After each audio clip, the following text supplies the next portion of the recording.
Today we're making yummy pork ribs. I bought this rack for $9.50 and it had 14 ribs, which fed my boyfriend and I for dinner, and we ate the leftovers with lunch the next day. You can use your favorite barbecue sauce or make the sauce recipe my mom came up with, which is timestamped in the description box. Feel free to wear gloves doing this. I don't because I don't mind touching the meat. I just make sure to sanitize very carefully after.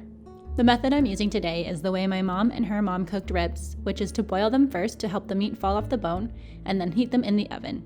I have a big pot boiling in the background to get ready. To cut the ribs apart, I find the area between the bones and cut right through. The bones are pretty easy to see when you tilt the ribs like this. Next, put all your ribs in the boiling water. The water stops boiling once the ribs go in, so just give it some time to boil again. If your water level gets too high like mine, just scoop some out. Here I'm putting a lid almost entirely over the pot to help it boil faster. Then once I see it boiling again, I take the lid off and let them cook for 1 hour. Every so often, I'll turn the ribs over to help cook any parts sticking out. And don't forget to thoroughly sanitize.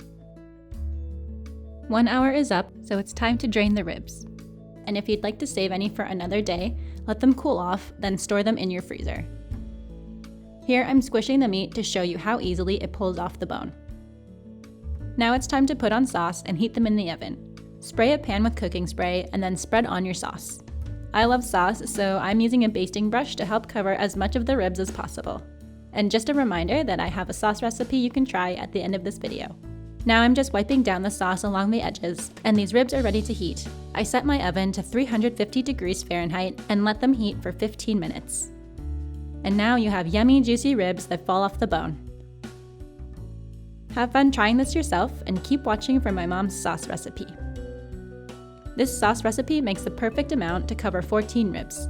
Mix half a cup of ketchup, 1/4 cup of brown sugar, 2 tablespoons of molasses, I'm using fancy molasses, half a teaspoon of onion powder, and 1/4 teaspoon of garlic powder.